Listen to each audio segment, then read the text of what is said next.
गुरुरेव गतिर्गुरुमेव गुरुनैव सगास्मि नमो गुरवे न गुरोः परमं शिशुरस्मि गुरोः मतिरस्ति गुरौ मम पाहि गुरो श्रीकान्तो मातुलो यस्य जननी सर्वमङ्गला जनकः शङ्करो देवः तं वन्दे कुञ्जराननम् पीताम्बरङ्कर विराजित शङ्खचक्र कौमोदकी सरसिजम् करुणासमुद्रम् राधासखायमति सुन्दरमन्दहासम् पातालयेशमनिशम् हृदि भावयामि.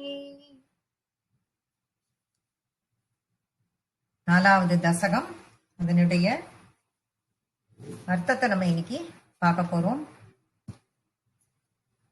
இந்த நாலாவது தசகம் என்னங்கிறது உங்களுக்கு எல்லாமே தெரியும். நாம அதனுடைய பூர்த்தி வாக்கியத்துல நம்ம என்ன எழுதியிருக்கோம்? அஷ்டாங்க யோக வர்ணனம் யோக சித்தி வர்ணனம் சேத்தி சதுர்த்தம் தசகம் அப்படின்னு இதுல நம்ம எழுதியிருக்கோம். அப்ப அஷ்டாங்க யோகத்தை பத்தி வர்ணிக்கிறது, அந்த யோகம் பண்ணினதுனால் கிடைக்கக்கூடிய யோக சித்திய பத்தி வர்ணிக்கிறது. அப்ப இந்த அஷ்டாங்க யோகம்னா என்னன்னு முதல்ல பார்ப்போம். அதற்கு பிறகு என்னங்கிறத நம்ம பார்க்க போறோம். ஒரு தசகமாக ஒரு ஸ்லோகமாக அதில் உள்ள அர்த்தத்தை சொல்லிட்டு வரார்.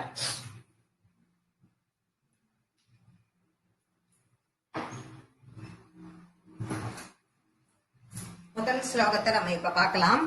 முதல் ஸ்லோகம், கல்யதாம் மம குருஷ்வதாவதி கல்யதே பவது வாசனையா ஸ்பஷ்டமஷ்டவிதயோகச்சர்யயா புஷ்டயாஷு தவ துஷ்டிமாப்னுயாம். இந்த முதல் ஸ்லோகத்தில் என்ன சொல்றார் அப்படின்னு பார்க்கும் பொழுது, அஷ்டாங்க யோகம் யோக சித்தி 8 அங்கங்கள் முறை. அந்த 8 அங்கங்கள், இப்ப இந்த 8 அங்கத்தை நான் பண்றேன் குருவாயூரப்பா, நான் இந்த 8 அங்கத்தை உடைய பக்தி யோகத்தை பண்ணி ஒன்ன அடையறதுக்கு நான் ஆசைப்படுறேன். அதுக்கு என்னுடைய உடம்பு நன்னா இருக்கணுமே. நான் இத்தனையும் பண்ணணும்னா எனக்கு உடம்பு நன்னா இருக்க வேண்டாமா? ஏன்னா என்னால இங்க திருப்ப முடியல, கழுத்தை திருப்ப முடியல, கையை நீட்டி ஏதாவது பண்ணலான்னு பார்த்தா முடியல, காலை அசைக்கவே முடியல. இந்த மாதிரி நான் கஷ்டப்பட்டு இருக்கேனே, அவஸ்தப்படுறேனே அப்படின்னு சொல்லி பட்டத்திரி இந்த ஸ்லோகத்தை ஆரம்பிக்கிறார். இப்போ பக்தினா என்ன, பக்தி யோகம்னா என்ன, ரெண்டுத்துக்கும் டிஃபரன்ஸ் இருக்கா அப்படிங்கறத முதல்ல நம்ம தெரிஞ்சுக்கிட்டோம்னா இன்னும் நமக்கு ஒரு கிளாரிட்டி கிடைக்கும். பக்தி பண்றது அப்படின்னும் பொழுது பகவான் கிட்ட போனோம்னா நம்மளுடைய அவளோட ஸ்லோகங்கள்லாம் சொல்றது, எந்த சுவாமியை நம்ம நினைக்கிறோமோ அந்த சுவாமியை நினைச்சுட்டு அந்த ஸ்லோகத்தை எல்லாம் படிக்கிறது, அத சொல்றது, அப்புறம் கோவிலுக்கெல்லாம் போறது, அப்புறம் வீட்லயே பூஜைகள்லாம் பண்றது. இத பண்றது ஏனோதானோன்னு பண்ணாம ஸ்ரத்தையாக செய்தல், ஒரு பிடிப்போடு அவனை மகிழ்விப்பதற்காகவே. யாரு? நாம பண்ற பூஜையில நாம பண்ற செயல்கள் எல்லாவற்றிலும் நாம யாருக்காக பண்றோம், அந்த பகவான் சந்தோஷப்படணும், எல்லாமே உனக்காகவே செஞ்சு சந்தோஷப்படுறது, சந்தோஷப்பட வைக்கிறது பகவானை, அது பக்தி. அப்ப பக்தி யோகம்னா என்ன அப்படின்னு பார்க்கும்பொழுது, இந்த மாதிரி நாம பண்ண பண்ண பண்ண பகவான் மேல நமக்கு அன்பு அதிகமாயிட்டே போகும். ஒரு பிரியம், ஒரு வாத்சல்யம். பகவான நீ எப்படி எந்த பாணி பண்றியோ அதனால் கிடைக்கக்கூடிய ஒரு வாத்சல்யம், அந்த வாத்சல்யம், அந்த பிரியம், அந்த அன்பு அது அதிகமாயிண்டே போகும்பொழுது இடைவிடாம கண்டினியூஸா, ஐயோ இந்த பிரேக்கே வரக்கூடாது, நமக்கு யாரும் நம்மளை டிஸ்டர்ப் பண்ணிடக்கூடாது அப்படின்னு அவனை தியானித்து கொண்டே இருப்பது. ஒரு செகண்ட் அதுல இருந்து நம்ம விலகிட்டோம்னா அச்சா விட்டுட்டுமேன்னு சொல்லிட்டு நம்ம மனமே என்ன பண்ணும், தவிக்கும் கடந்து. அந்த நிலை பக்தி யோகம். இப்ப பக்திங்கிறதுக்கும் பக்தி யோகம் அப்படிங்கிறதுக்கும் இப்ப நமக்கு நல்ல வித்தியாசம் தெரியுது. பக்திங்கிறதுல நவவித பக்திங்கிறது உங்களுக்கு தெரியும். சிரவணத்தில இருந்து ஆரம்பிச்சு ஒன்னா காதால கேட்டாலும் கீர்த்தனம் பாடினாலும் எல்லாமே பக்தி. இப்ப நாம இந்த இதுல பார்க்கும் பொழுது, ரசகத்துல பார்க்கும் பொழுது பக்திய பத்தி இவர் பேச வரல, பக்தி யோகத்தை பத்தி தான் இப்ப இங்க அவர் சொல்லியிருக்கார். அப்போ முதல் ஸ்லோகத்தை நம்ம பார்க்கும் பொழுது, கல்யதாம் மம குருஷ்வ தாவதி அப்படின்னு ஆரம்பிக்கிறார். குருவாயூரப்பா ஆரோக்கியத்தை எனக்கு கொடு, கல்யதாம் ஆரோக்கியத்தை, மம குருஷ்வ தாவதி எனக்கு கொடு. எனக்கு குடு குடுன்னு கேட்கிறார். எந்த அளவுக்கு குருவாயூரப்பா எனக்கு குடு குடுன்னு கேட்கிறாரு, எந்த அளவுக்கு குடு அப்படின்னு. எனக்கு பூரா உடம்பு சரியாயிடணும் அப்படிங்கிற மாதிரி எல்லாம் அவர் பெரிய பேராசையா அப்படின்லாம் நான் தான் எதுவும் கேட்கல. எந்த அளவுக்கு அப்படின்னா தாவத்தீம் அப்படின்னா அந்த அளவுக்கு குடு. எந்த அளவுக்கு அப்படின்னா உன்னை குறித்த உபாசனை, உன்னை குறித்த உபாசனை, உன்னை நான் உபாசிப்பதற்கு. அதுதான் சொல்றார். கல்யத்தே பவது பவத் உபாசனை ஐயா, உன்னை நான் உபாசனை செய்வதற்கு உரிய அளவு எனக்கு ஆரோக்கியத்தை கொடு. அது இருந்தா நான் பண்ணுவேனே உனக்கு. அந்த அளவு ஆரோக்கியத்தை கொடு குருவாயூரப்பா, எனக்கு போரும். எதுக்காக கேட்கிறார்? பகவானுக்கு பக்தி பண்ண, அந்த பக்தியினால அவருக்கு பக்தி யோகம் உண்டாகும். சரி, உலகியல் சுகத்துக்கெல்லாம் இவர் பண்ண கேட்கல அப்படிங்கறத நம்ம புரிஞ்சுக்கணும். உடம்பு கை கால்லாம் நன்னா எடுத்துடனோடனே அடுத்த டைம் எழுந்து இங்க வெளியில போறது, அத்தை பண்றது, ஒரு மாலுக்கு போறது, ஒரு சினிமா தியேட்டர் போறது, பீச் போறது, இதுக்கு கேட்கிறார் அவர். இல்ல, உனக்கு நான் கைங்கரியம் பண்ண வேண்டும், அந்த அளவுக்கு எனக்கு கொடு. ஸ்பஷ்டம் ஸ்பஷ்டம், இந்த இடத்துல ஸ்பஷ்டமா அப்படின்னு நம்ம சொல்லும் போது கிளியரா சொல்லு, கிளாரிட்டியா சொல்லு. நம்ம வார்த்தைகளை பேசும்போது ஸ்லோகத்துல சொல்லும் பொழுது இந்த வார்த்தையை யூஸ் பண்ணுவோம், எல்லாருக்குமே இது தெரிஞ்ச ஒரு விஷயம். ஆனா இங்க நிச்சயமாக அப்படிங்கிற அர்த்தத்தை கொடுக்கிறது. ஸ்பஷ்டம் அஷ்டவித யோகச்சரியா, 8 விதமான, அஷ்டவித அப்படின்னா 8 விதமான அங்கங்கள். அங்கங்கள்னா பார்ட்ஸ் ஆஃப் பாடின்னு அர்த்தம் கிடையாது, ஸ்டெப்ஸ். 8 விதமான அங்கங்களை கொண்ட பக்தி யோகத்தை சரியையா நான் மேற்கொண்டால், யோகச்சரியையா புஷ்டயாஷு தவ துஷ்டி மாப்னியாம். புஷ்டயா அப்படின்னா முழுமையாக, முழுமையாக, புஷ்டயானா முழுமையாக, நீ திருப்தி அடையும் வரை, நீ திருப்தி அடையும் வண்ணம், அதாவது பகவான் அதில் சந்தோஷப்படும் வண்ணம், பகவானினுடைய சந்தோஷத்திற்காக சந்தோஷப்படும் வண்ணம். தவ நான் உனக்கு என்ன பண்ணுவேன்? தவ துஷ்டி மாப்னியாம், உனக்கு நான் இதை பண்ணி பண்ணி பண்ணி உன்னை சந்தோஷப்படுத்திட்டேன்னா போருமே எனக்கு. அப்ப உன்னோட அனுகிரகம் எனக்கு சீக்கிரமே கிடைச்சிடும், உன்னோட அனுகிரகம் எனக்கு ரொம்ப சீக்கிரம் கிடைச்சிடும் அப்படின்னு சொல்லிட்டு இந்த ஸ்லோகத்துல சொல்ற. எனக்கு நான் பக்தி பண்ணணும், உனக்கு பக்தி பண்ணணும் அப்படிங்கிற அளவுக்கு எனக்கு ஆரோக்கியத்தை நீ கொடு. இடைவிடாது நான் உன்னை நினைச்சுட்டே இருக்கணும். அந்த ஆரோக்கியம் இருந்தா தான் என்னால ஒன்ன நினைக்க முடியும். இல்லைன்னா ஐயோ இங்க கை வலிக்கிறதே, காலை வலிக்கும், உன்னை எட்டி பார்ப்பேன், உன்னை இங்க கை திருப்ப முடியாது, கழுத்த வலிக்கும், என்னால பண்ண முடியாது, அப்படி எல்லாம் இல்லாம இருக்கணும். அப்படி இல்லாமல் இருக்கும் பொழுது நிச்சயமா நான் இந்த பக்தி யோகமான, பக்தி யோகத்தை கடைபிடிக்கக்கூடிய 8 ஸ்டெப்ஸ் உள்ள அந்த 8 யோகங்களை நான், அஷ்டாங்க யோகத்தை நான் மேற்கொண்டு முழுமையா நீ திருப்தி அடைகிற மாதிரி நான் செய்தேனானால் நீ சந்தோஷப்பட்டு எனக்கு சீக்கிரமே அனுகிரகம் பண்ணுவாய் அப்படின்னு சொல்லி முதல் ஸ்லோகத்தை சொல்றார். ரொம்ப கவனமா இதை கவனிச்சுட்டே வந்தீங்கன்னா எவ்வளவு அற்புதமா ஸ்டெப்ஸ் மேல போறதுக்கு நமக்கு வழிகள் கிடைக்கிறது, கிளாரிட்டி கிடைக்கிறதுங்கிறது நமக்கு இது புரியும். 2வது ஸ்லோகம். பிரம்மச்சர்ய திருடதாதிபிர்யமைஹே ஆப்லவாதி நியமைச்ச பாவிதாஹ குர்மஹே திருடமமி சுகாசனம் பங்கஜாத்யமபிவா பவத்பராஹ. இந்த 8 அங்கங்கள்னா என்ன? இந்த 8 அஷ்டாங்க யோகம் அப்படின்னா என்ன? அத சொல்றார் இந்த 2வது ஸ்லோகத்துல. இதுல அந்த 8ல ஃபர்ஸ்ட் 3 இந்த 2வது ஸ்லோகத்துல சொல்லிடுறார். இப்ப முதல் 3 அப்படிங்கிறது என்ன அப்படின்னா யமம் நியமம். இந்த யோகாசனம் கத்துண்டவாள்லாம், யோகாசனம் பண்றவாள்லாம், யோக கலைகள் கத்துண்டவா எல்லாருக்கும் இந்த 8 ஸ்டெப்ஸ் என்னங்கிறது அவளுக்கு தெரியும். யமம், நியமம், ஆசனம் அப்படிங்கிற 3 பத்தி இதுல சொல்ல போறார். யமம்னா என்னன்னா சுய கட்டுப்பாடு, சுயமாக கட்டுப்பாடு. பிரம்மச்சரியம், அஹிம்சா, சத்தியம், ஆஸ்தேயம் அப்படின்னு எல்லாம் அதில் அடக்கம். அதே மாதிரி பிரம்மச்சரியத்தை கடைபிடித்து வாக்கு இது எதுலையும் கிளியராக நம்ம இருக்க வேணும். அப்படின்னா என்ன? ஒரு பிராணி மனசுல என்ன வந்துட போகுது அப்படின்னு பார்த்தா, ஒரு பிராணி, ஒரு ஜீவராசிக்கு கூட மன எந்த விதத்திலும் நாம் கெடுதல் நினைக்க கூடாது, உண்டாகாமல், கெடுதல் உண்டாகாமல் நல்ல வார்த்தைகள் பேச வேண்டும், பேசணும், மனசு கட்டுப்பாட்டுடன் இருத்தல், இதெல்லாம் யமத்துல அடங்கும். நியமத்துல என்ன அடங்குறதுன்னு பார்த்தா ஸ்நானம். சரியான நல்ல டிசிப்ளின், சரியான பழக்க வழக்கங்கள். ஸ்நானம் அப்படின்னா அதுல 5 பார்ட்டா அதை பிரிக்கிறார். சௌஜம் அப்படிங்கிறார்.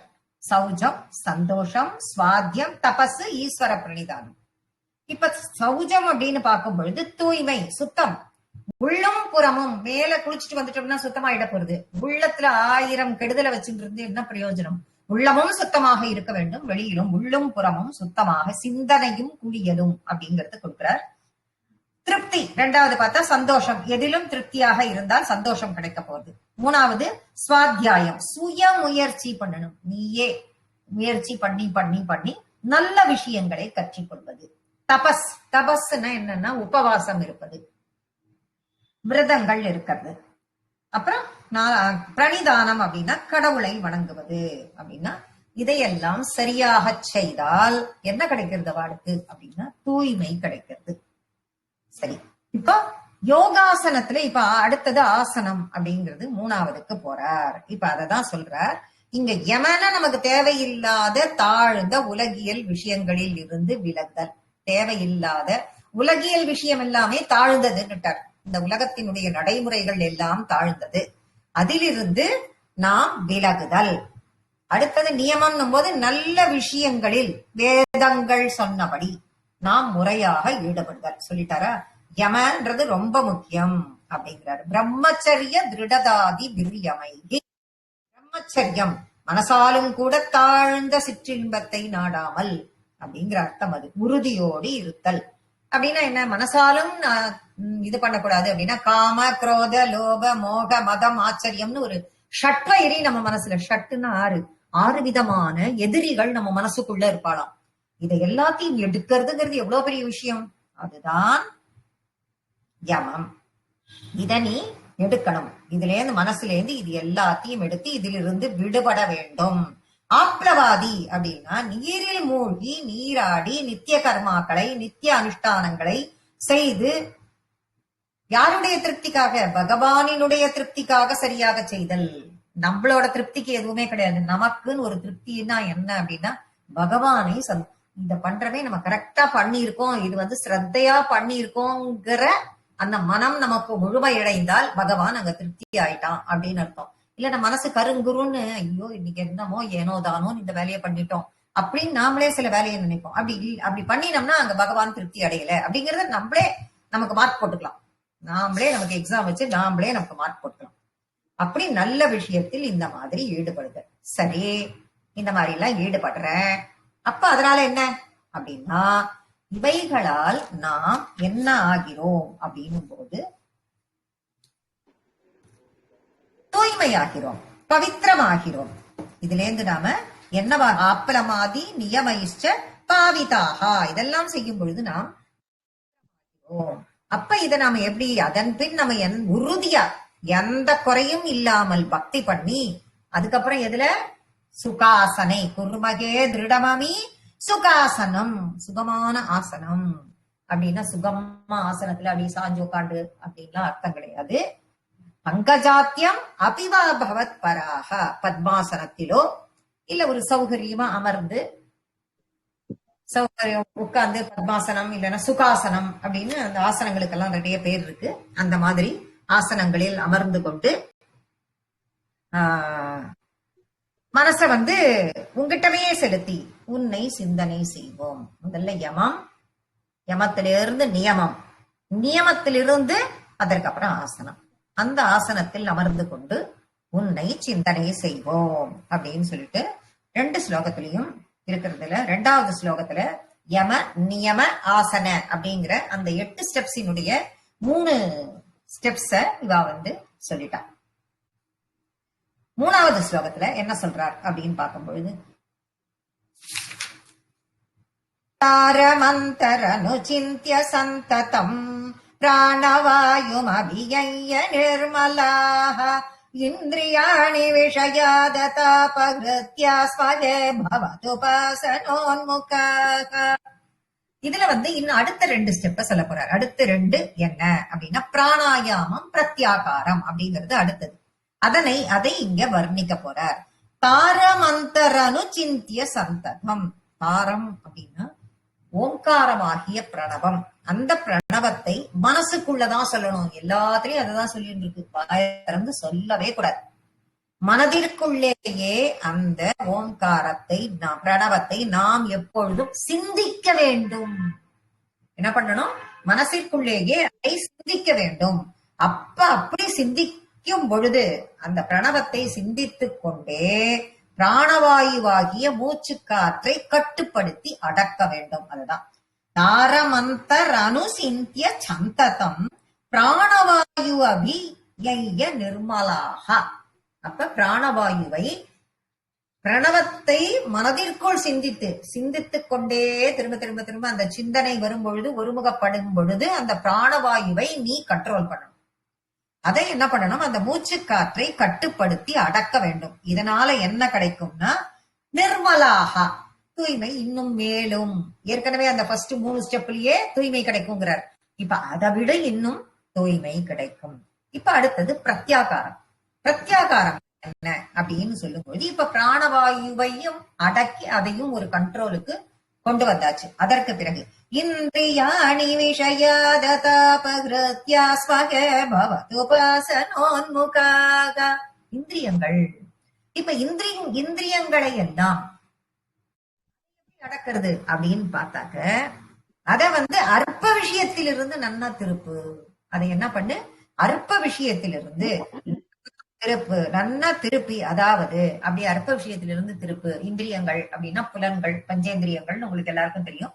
இதெல்லாம் என்னன்னா, கண்ணு எதையாவது போறச்சு எதையாவது ஒண்ணு பார்க்கும், அதுல அட்ராக்ட் ஆயிடும், அப்படியே நின்றுடும். அது சீச்சி, இதெல்லாம் நமக்கு தேவையில்லை, நமக்கு பகவானைத்தான் பார்க்க வேண்டும் என்று அந்த கண்ணை அந்த அற்ப விஷயத்திலிருந்து திருப்புதல். காது எதையாவது ஒண்ணு கேட்டா அதெல்லாம் விட்டுட்டு அங்கிருந்து அந்த அற்ப விஷயத்திலிருந்து திருப்புதல். மூக்கு ஏதாவது எங்கேயாவது யாராவது இட்லி சாம்பார் இன்னைக்கு வாசனை சும்மா சூப்பரா அடிக்கிறது, இதிலிருந்து மூக்கினுடைய நுகரும் தன்மையை திருப்புதல். கை பகவானை அர்ச்சனை பண்றதுக்காகவே இருக்கணும், அது வேற ஏதாவது வேலை செஞ்சா அதிலிருந்து திருப்புதல். கால் வேலை எங்கேயும் போகாம பகவத் சந்நிதிக்கே போகணுங்கிறதுக்கு திருப்புதல் அப்படிங்கறதான் சொல்றார். புலன்களை எல்லாம் அற்ப விஷயத்தில் இருந்து நன்றாக திருப்பிடணும். தேவையில்லாததெல்லாம் பண்ணாம இருக்கணும். அப்ப பண்ணாமல் இருந்து அப்படி இல்லாம இருக்கும் பொழுது நம்ம திரும்பி எங்க ஆசனத்துல உட்கார்ந்துட்டு பிராணாயாமத்தை அடக்கி பிரத்யாகாரத்துக்கு வரும் பொழுது உன்னை குறித்த பக்தி யோகத்தில் ஈடுபட்டு அப்படிங்கிறார் பட்டத்தை. ஏ குருவாயிரப்பா, உன்னை கொடுத்த பக்தி யோகத்தில் ஈடுபட்டு உன்னை வணங்குவதிலே முயற்சி பண்ணி, உன்னை வணங்குறதிலேயே முயற்சி அடைந்து புலன்களை எல்லாம் இப்ப நாங்க அடக்கிடுவோம்.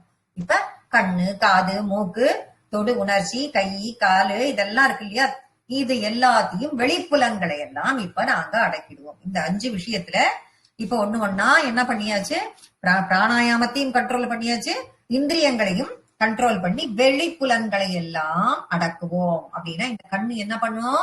உன்னை மட்டுமே பார்க்கும். காது என்ன பண்ணும்? உன்னுடைய சரித்திரத்தையும் உன்னுடைய நாமாக்களையும் மட்டுமே கேட்கும். மூக்கு என்ன பண்ணும்? உன்னுடைய பாத துளசியில் உன்னை நமஸ்கரிக்கும் போது உன்னுடைய பாத துளசியின் வாசனையை மட்டுமே நுகரும். கை என்ன பண்ணும்? உன்னையே பூஜை செய்யும். கால் என்ன பண்ணும்? உன்னுடைய கோவிலையே பிரதட்சணம் செய்யும். அப்படிங்கிற நியமத்தின்படி நாங்கள் இருப்போம் அப்படின்னு சொல்லி இந்த இடத்துல சொல்றார். அதனால எங்களுடைய மனம் இன்னமும் தூய்மை அடைகிறதுன்னு சொல்லி 3வது ஸ்லோகத்தை முடிக்கிறார். 4வது ஸ்லோகம். அஸ்புடே வபுஷிதே பிரயத்னதஹ தாரயே மதுஷணா முஹுர்முஹு தேன பக்திரசமந்தராத்ரதாம் உத்வகேம பவதங்கிரி சிந்தகாஹ. இப்ப 6வது அங்கத்தை இதுல சொல்ல போறார். 5 ஆயிடுதா? இப்ப 6th ஸ்டெப் அஷ்டாங்க யோகத்துல 6வது அங்கத்தை இப்ப சொல்ல போறார். 6வது என்னன்னா தாரணை. யம, நியம, ஆசனம், பிராணாயாமம், பிரத்யாகாரம், தாரணா. அதுதான் தியாயதா அஸ்புடே வபுஷி தே பிரயத்னதக. அஸ்புடே அப்படின்னு சொல்லிட்டு சொல்லும் பொழுது என்னன்னா, வேதங்கள்லாம் இப்ப போய் டக்குன்னு நம்ம குருவாயூரப்பரை போய் பார்க்கணும். பட்டுன்னு பார்த்த உடனே அவனுடைய உருவம் நமக்கு விளங்குறதான்னா உடனே நமக்கு தெரியாது, புரியாது, ஒண்ணும் பண்ணாது. டக்குன்னு போய் பார்த்த உடனே தெரியுதா அப்படின்னா நமக்கு தெரியாது. அஸ்புடே அப்படின்னா வேதங்களாலேயே உன்னை முதல்ல விளக்க முடியல, வேதங்களாலேயே உன்னை விளக்கி எக்ஸ்பிளைன் பண்ணி உன்னுடைய இது சொல்ல முடியுதா அப்படின்னா சொல்ல முடியாத உன்னுடைய உருவம். அப்படிப்பட்ட திவ்ய சரீரத்தை என்னால சரியா பார்க்க முடியலங்கிறார் பட்டத்திரி. அஸ்புட்டே வபுஷி தே வபுஷி தே பிரயத்தனத்தக அப்படின்னு சொல்லிட்டு, அதனால நான் என்ன பண்றேன், என்னால சரியா புரிஞ்சுக்க முடியல, பார்க்க முடியாததுனால பிரயத்தனத்தக நான் முயற்சி செய்கிறேன். நான் என்ன பண்றேன், முயற்சி செய்கிறேன். எப்படி முயற்சி செய்கிறேன், பெரும் முயற்சி எடுக்கிறேன். தாரையேம பெரும் முயற்சி, பெருசா நான் முயற்சி செய்கிறேன். முயற்சி செஞ்சு நிலை நிறுத்துறேன். எதை, திஷணாம் மனச புத்திய எதை நிலை நிறுத்துறேன், குருவாயிரப்பா என்னுடைய மனசு என்னுடைய புத்திய நான் நிலை நிறுத்துறேன் குருவாயிரப்பா. எப்படி முகுர் முகுகோ, திரும்ப திரும்ப திரும்ப திரும்ப நானு அடிக்கடி அடிக்கடி அடிக்கடி முயற்சி செஞ்சுட்டே இருந்து பிராக்டிஸ் பண்ணி பண்ணி பண்ணி பண்ணி உன்னை என் மனதிற்குள் நான் பிராணாயாமம் பிரத்யாகாரம் இப்படி வரிசலா செய்த 6வது அங்கத்தின் தாரணையின் மூலமாக நான் உன்னை நிலைநிறுத்துவேன் குருவாயிரப்பாங்கிற. ஏன் ஏன் அடிக்கடி அடிக்கடி அடிக்கடி ஏன் பண்ணுவேங்கிறார். முகுரு முகுகு முகுரு முகுகு திரும்ப திரும்ப ஏன் சொல்றாரு அப்படின்னு அடிக்கடின்னு பார்த்தா, இந்த மனசு இருக்கே ஒரே தடவையில புடிச்சு நிறுத்திடுவான்னா நிறுத்த முடியுமோ, நிச்சயமா நிறுத்த முடியாது. சரி, அது ஏன் நிறுத்த முடியல, அது ஒரு கொஸ்டின் போட்டு பாருங்க, ஆன்சர் கிடைக்கிறதுதான்னு. இந்த மனசை நிறுத்தணும்னா நிறுத்த முடியறதா அப்படின்னு நிச்சயமா நம்மளால முடியவே முடியல. மனதை நிறுத்த முடியவில்லை. ஏன் நிறுத்த முடியல அப்படின்னா, மனுஷ பிறவிங்கிறது உயர்ந்த பிறவி, அது கிடைச்சு கொடுத்த நமக்கு, அது கிரேட். ஆனால் இந்த மனித பிறவியில் இதெல்லாம் நமக்கு தெரிஞ்சுக்கணுங்கிற வாய்ப்பு கிடைச்சிருக்கு, அதுவும் நமக்கு கிரேட். ஆனா ஏன் இந்த மனசு அலையிறது, அதை தெரிஞ்சுக்க முடியலன்னா அதுவும் கர்ம பலன்கிறார். அதுவும் அந்த கர்ம வாசனை நமக்கு இருக்கு. உலக அதோட இல்ல, இது நாள் வரை இப்பதான் நம்ம இந்த மாதிரி எல்லாம் ஒண்ணு இருக்கு, அட்டாச்மெண்ட் எல்லாம் இல்லாமல் பகவானுக்கே பூஜை பண்ணணும், அவனை தியானத்தில் மனதை ஒருநிலைப்படுத்தணும்னு தெரிய ஆரம்பிச்சிருக்கு. இப்படி தெரிய ஆரம்பிக்க இத்தனை வருட காலம் நமக்கு பிடிச்சிருக்கு. அப்ப இதுவரை வாழ்ந்த நாட்கள் நம்ம என்ன பண்ணிருப்போம், இந்த உலகியல் இன்பத்தில் நம்மளை ஈடுபடுத்தி இருப்போம். அதில் நாம நாட்டம் கொண்டு போயிருப்போம். அந்த நாட்டத்திலேயே ஊறின அந்த மனது, அந்த கண்ணு, அந்த காது, அந்த மூக்கு, அந்த கை காலு எல்லாத்தையும் புடிச்சு இழுத்துட்டு வரணும்னா ஒரே நேரத்துல அப்படியே நான் முயற்சி எடுத்தேன் அப்படின்னு சொல்லிட்டா முடியுமா, முடியாது. அடிக்கடி திரும்ப திரும்ப திரும்ப திரும்ப, அதனாலதான் திரும்பி திரும்பி அந்த வார்த்தையே முகுரு முகுகு முகுரு முகுகு அப்படின்னு முகுகு முகுகு அப்படின்னு போடுறார். திரும்ப திரும்ப நான் முயற்சி செய்து அதை இழுத்து வச்சு நான் நிலை நிறுத்துவேன். இதுதான் தாரணை. மனதை தாரணைன்னா பகவானிடம் நிலையாக நிலை நிறுத்துதல் அப்படிங்கிற அர்த்தம். இப்படி செய்வதன் மூலமாக என்ன கிடைக்கிறது, தேன பக்தி ரசமந்தரார்த்ரதம் உத்வகமபவதங்கிரி சிந்தகாஹ. இப்படி உன்னை இடைவிடாது நான் சிந்தித்தேயானால், நாங்கள்ங்கிறார் இந்த இடத்துல. எல்லா இடத்துலயும் நான் எனக்கு கை வலிக்கிறது, காலை வலிக்கிறது, என்னால எட்டி கூட பார்க்க முடியல, கொஞ்சம் ஆரோக்கியத்தை கொடுன்னு கேட்கிறவர். இனிமே நாங்கள், ஏன்னா இது நம்ம எல்லாருக்குமே தேவை. உலகத்தில் இருக்கிற அத்தனை ஜீவராசிகள் எல்லாருக்குமே இந்த இது நமக்கு தேவை. அப்படி இந்த அஷ்டாங்க யோகம் பண்ணி பண்ணி நமக்கு எய்ம மோட்சத்துக்கு போகணும். அததான் இப்ப அவர் தெளிவுபடுத்த போறார். ஏன்னா நாங்கள் அப்படிங்கிறார். இதை எல்லாரும் செய்வதன் மூலமாக நாங்கள் எல்லோரும் பக்தி ரசம் என்னும் இன்பத்தில் மூழ்கி விடுவோம். அப்ப எங்களுடைய மனசு என்னாகும், பக்தி ரசம்ங்கிற இன்பத்துல என்னோட மனசு முழுகிறதே குருவாயிரப்பா. அந்த நிலைமையை நாங்கள் உன்னுடையது எதனால எப்ப கிடைக்கிறது, எனக்கு திரும்ப திரும்ப திரும்ப திரும்ப உன்னை தியானத்தில் நான் கொண்டு போக போக உன்னுடைய திருவடி எங்கள் மனதில் பதிய பதிய பதிய மீண்டும் மீண்டும் தியானிப்பதால் எங்களுக்கு அந்த பக்தி ரசம் என்னும் இன்பம் கிடைக்கிறது.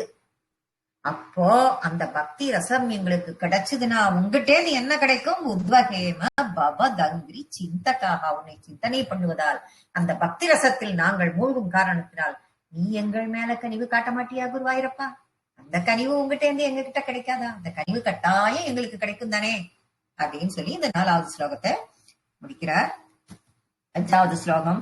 விஸ்புட வயவபேத சுந்தரம் சுச்சிரசீலனாவசாத் அஸ்ரமம் மனசி சிந்தயாமஹே தியான யோக நிரஸ்தாத்வதாஸ்ரயாஹ. இப்ப இதுல 7வது ஸ்டெப், 7வது அங்கமான அஷ்டாங்கத்துல 7வது அங்கம் அந்த அங்கம் என்ன?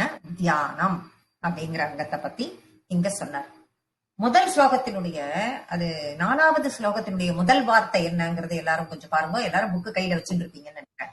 அது பாத்தீங்கன்னா அஸ்புடா அப்படின்னு இருக்கும். இப்ப 5வது ஸ்லோகத்தினுடைய முதல் வார்த்தையை பார்த்தா விஸ்புட்டான்னு இருக்கும். அங்க அஸ்புட்டாங்கிறதுக்கு என்ன சொல்லணும் நம்ம அர்த்தம்?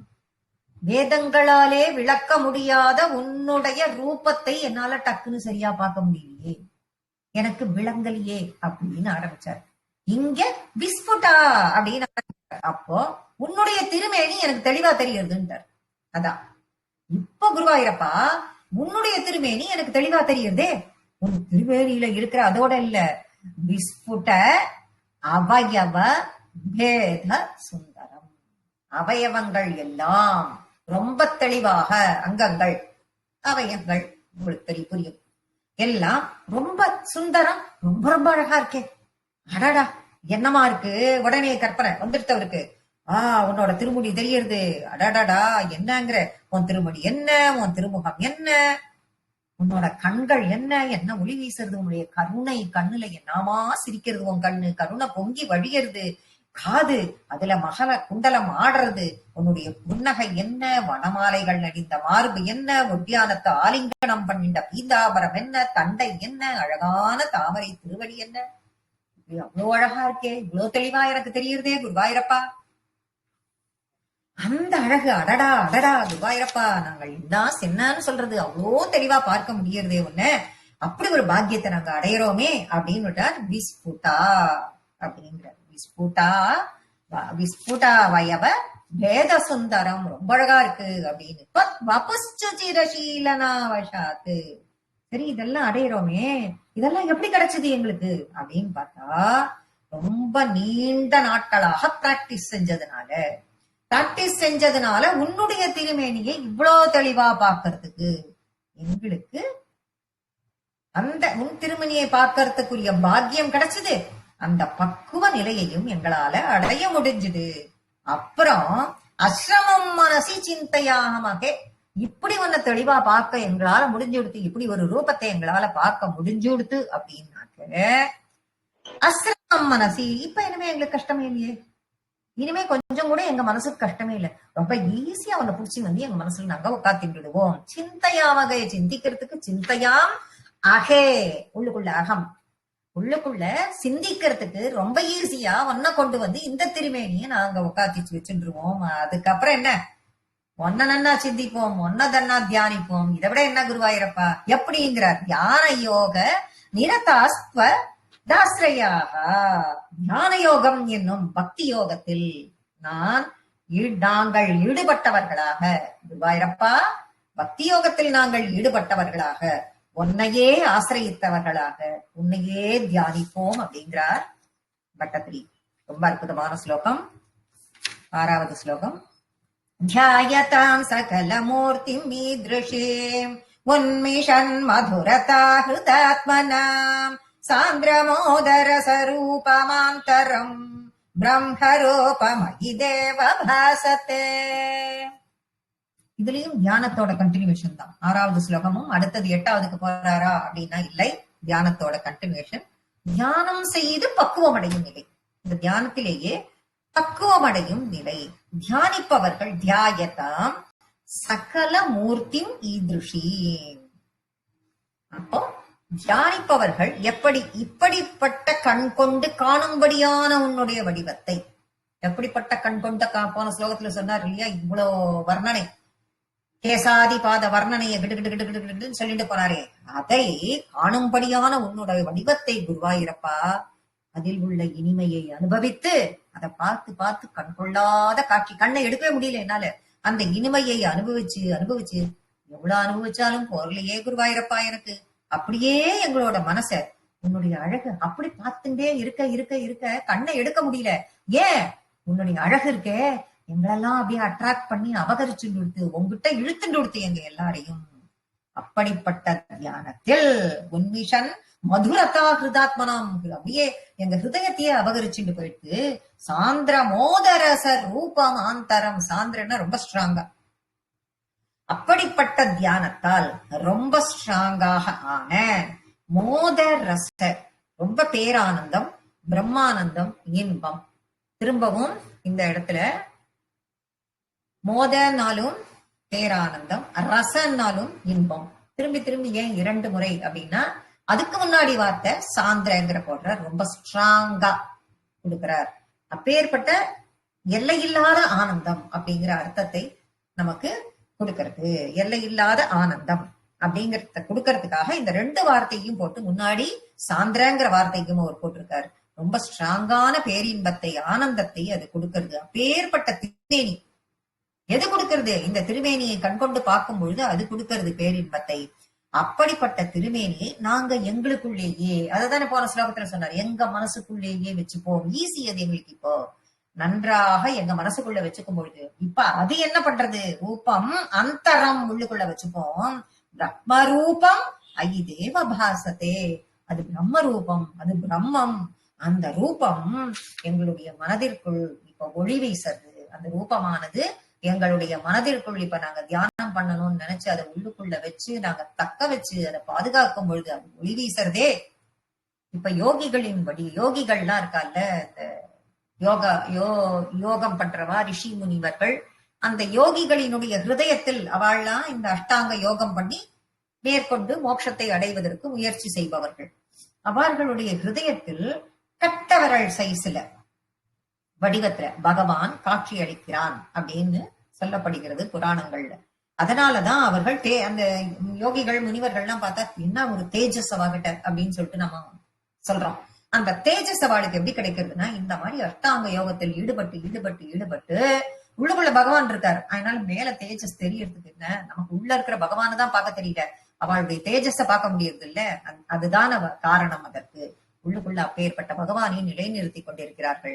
அதனால் அந்த யோகிகள் வெளிப்பார்வைக்கு நமக்கெல்லாம் தேஜஸோடு காணப்படுகிறார்கள் அப்படின்னு சொல்லி 6வது ஸ்லோகத்தை முடிக்கிறார். 7வது ஸ்லோகம்.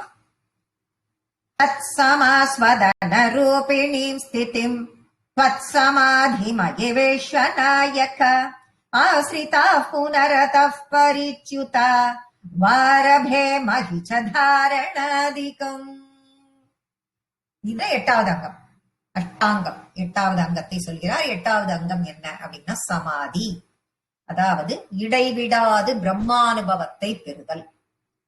அயி அப்படிங்கிறார். அயி விஸ்வநாயகா தத் சமாதிம் அயி விஸ்வநாயக அப்படின்னு அந்த இடத்தை பிடிக்கணும். அயி அப்படின்னா ஹே குருவாயூரப்பா, விஸ்வநாயகனா ஹே உலகத்திற்கு நாயகனே. ஹே ஹலோ அப்படின்னு நம்ம ஃப்ரெண்ட்ஸ் எல்லாம் பார்த்து கூப்பிடுறது இருக்கு இல்லையா, அந்த மாதிரி ஹே விஸ்வநாயகா, ஹே குருவாயூரப்பா, இந்த உலகத்துக்கெல்லாம் நாயகனாக இருப்பவனே. அப்படி பரபிரம்மமா ஒரு வடிவம் தோன்றித்து. தத்சமாஸ் வதன ரூபிணி ஸ்திதி. அப்போ வதனம் ரூபிணி ரூபம், அப்படி தோன்றிய பரபிரம்மமாக தோன்றிய அந்த வடிவத்தை எப்படி தோன்றிய இது வரைக்கும் நம்ம சொல்லிட்டே வந்தோம். எப்படி அவர் தோன்றினார், மனதிற்குள் எப்படி நிலைநிறுத்தி கொண்டு தியானத்தை செய்கிறார்கள், அந்த லெவல் வரைக்கும் பார்த்திருக்கோம்.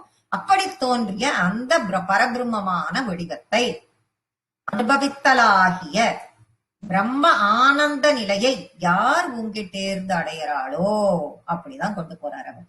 அப்படிப்பட்ட அந்த ரூபத்தை தன்னுடைய மனசுல நிறுத்திட்டு அந்த பரபிரம்மமான அந்த வடிவத்தை அனுபவிச்சு அந்த பரபிரம்ம நிலையை யார் ஒருத்தர் அடையறாளோ அவ என்ன பண்ணுவான்னா சமாதி நிலைக்கு போயிடுவா. அந்த பரபிரம்ம நிலை எப்ப கிடைக்கும்னா அதுதான் சமாதி. அந்த சமாதி நிலைக்கு போய் விடுவார்கள். பத் சமாதி மயி விஸ்வநாத் நாயகா, அவர்கள்தான் அந்த சமாதி நிலைக்கு சென்று விடு. அப்ப 8வதுங்கிறது அந்த பகவானின் நிலையை தன் நிலையில நிறுத்தி அவ சமாதி நிலைக்கே சென்று விடுவார்கள். அப்படி சமாதி நிலைக்கு சென்ற பின் இப்ப முடிஞ்சே போச்சு, 8 அங்கமும் என்னான்னு முடிஞ்சு போச்சு. சமாதி நிலைக்கு சென்ற பின் ஆஸ்ரிதா புனரதः பரிச்யுதௌ. பரிச்யுதௌ அப்படிங்கிற வார்த்தைக்கு என்ன அர்த்தம் அப்படின்னு பார்த்தாக்க, இதை இப்படியெல்லாம் அடைந்தவர்களான ஆசிரிதான்னாக்க இந்த நிலையை அடைந்தவர்களான நாங்கள், இப்ப நம்ம எல்லாரையும் சேர்த்துதான் சொல்றோம். ஒருவேளை இப்படி ஒரு நிலையெல்லாம் நம்மளால அடைய முடிஞ்சுட்டு அப்படின்னா அப்படிப்பட்ட நாங்கள் அந்த சமாதி நிலையில் வரைக்கும் போன பிறகு பரிச்சுட்டோம், திடீர்னு அதுல நழுவிட்டோம்னு வச்சுக்கோங்க. அப்ப என்ன, திடீர்னு நம்ம அது வரைக்கும் போறோம். இப்ப இது வரைக்கும் ஜம்மு படிக்கட்டா ஏறியாச்சு. அப்படி 8வது படியில போய் உட்கார்ந்துட்டு இருக்கோம். 8வது படியில போன உடனே எங்கேயோ சித்தம் கலங்கிடுறது. டமால்னு நம்ம என்ன பண்ணிடுறோம், சமாதி நிலையிலிருந்து நாம் வழுவி விடுகிறோம். அந்த சமாதி நிலையிலிருந்து நாம வழுவிட்ட உடனே அப்ப என்ன ஆகும், அச்சோ அப்ப என்ன ஆகும் அப்படின்னு உடனே திரும்ப அதுக்கு பட்டத்திரி ஆன்சர் பண்றார், ஆரபே, திரும்ப ஆரம்பிக்கணும், திரும்பவும் ஆரம்பிக்க வேண்டும். ஐயோ இது என்னடா இது, பழையபடி யம நியம ஆசன பிராணாயாம பிரத்யாகார, என்னது இது, திரும்பி எங்கே இருந்து ஆரம்பிக்கிறது அப்படின்னா ஆரம்பிக்கிறோமானா அப்படி எல்லாம் ஒன்னும் பயப்பட வேண்டாம். ஆரபேம் அகிச்ச தாரணாதிக்கம், தாரணையிலிருந்து ஆரம்பிச்சா போதும். தாரணைங்கிறது 6வது அங்கம். அந்த தாரணையிலிருந்து ஆரம்பித்தால், ஏன்னா அந்த அளவுக்கு நீ கண்ட்ரோலுக்கு பிராணாயாமத்திலிருந்து அடக்கி வெளிப்புலன்களை எல்லாம் அடக்குற அளவுக்கு நீ வந்துடுற. அதுக்கப்புறம் உள்புலன்களை அடக்குற அந்த லெவலுக்கு நீ வந்தியார். அங்கிருந்து திரும்ப நீ ஸ்டார்ட் பண்ணியானா போரும். அந்த 6வது ஸ்டெப்பில் இருந்து தொடங்கினா போரும், நீ பயப்பட வேண்டாம்ங்கிறார் பட்டத்திரி. 8வது ஸ்லோகம். இத்தமப்யசன நிர்மலோல்லச त्वत्परात्म सुख कल्पितोत्सवाः मुक्त भक्त कुल मौलितांगताः संचरेम सुख नारदादिवत्. இந்த சமாதியின் பலனாக, இப்படி சமாதியும் 8 அங்கத்துக்கு இப்ப இது பண்ணியாச்சு. இப்ப சமாதியின் பலன் என்ன, இப்ப சமாதி நிலைக்கு வந்த ஒருவனுக்கு என்ன பலன் கிடைக்கிறது, வைகுண்ட பிராப்தி அப்படிங்கிற மோட்சம் கிடைக்கிறதுங்கிறார் பட்டத்திரி. சித்தம் அப்படின்னா இத்தம், இத்தம் அபியாசன அப்படிங்கிறார். இத்தம் அப்படின்னா இந்த மாதிரி அபியாசம் பண்ணி, எந்த மாதிரி யமனியமத்தில இருந்து எடுத்துக்கலாம், எடுத்து அபியாசம் பண்ணி சமாதி வரைக்கும் அதன் பலனாக நிர்பரோல்லசத்து, நிர்பர உல்லசத்து, எந்தவித பாரமும் இல்லாமல் உல்லாசமாக மலர்கின்ற, அப்படி பூ பூக்கிற மாதிரி என்ன கிடைக்கிறது, பூ பூக்கிற மாதிரி அப்படியே மலர்றப்போ ஒரு பரமானந்த சுகம் அவனுக்கு கிடைக்கிறது. என்ன கிடைக்கிறது, பராத்ம சுக, உன்னுடைய பரமாத்ம சுகம், அப்படி பரமானந்த ஒரு சுகம் கிடைக்கிறது அப்படிங்கிற ஒரு பேரானந்தத்தை அவன் அனுபவிக்கிறான். அப்படி ஒரு பேரானந்தத்தை அனுபவித்து அப்ப நாங்கள்லாம் என்ன பண்ணுவோம், திரும்ப நம்மளையா சேர்த்து விட்டார். அனுபவித்த நாங்கள் இப்படி நிலவைக்கு போனப்புறம், இப்படி ஒரு எல்லாத்தையும் முடிஞ்சப்புறம் ஒரு பேரானந்தம் எங்களுக்கு கிடைக்கிறது. அந்த பேரானந்த கிடைச்ச உடனே நாங்க என்ன பண்ணுவோம், கல்பித்தோத்சவாக, இப்ப பேரானந்தம் கிடைச்ச உடனே இப்ப நம்ம எங்க இருக்கோம்னு சொல்றாரு அவரு, நம்ம எல்லாரும் வைகுண்டத்துல இருக்கோம். அந்த கற்பனைக்கு நீங்க எல்லாரும் போய் விஷுவலைஸ் பண்ணலாம். இப்ப வைகுண்டத்துல போன உடனே உனக்கு நாங்க கைங்கரியம் பண்றோம். உன்னுடைய திருமேனி இருக்கும் இல்லையோ, அங்க கைங்கரியம் பண்ணிட்டு உன்னுடைய திருமேனிய தரிசிச்சுட்டு உனக்கு கல்பித்தோத்சவாக உற்சவம் வேற பண்ணுவோங்கிறார்.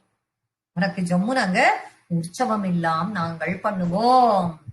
முக்த பக்த குல மௌலிதாங்கதாக சாச்சரேம சுக நாரதாதிவத்.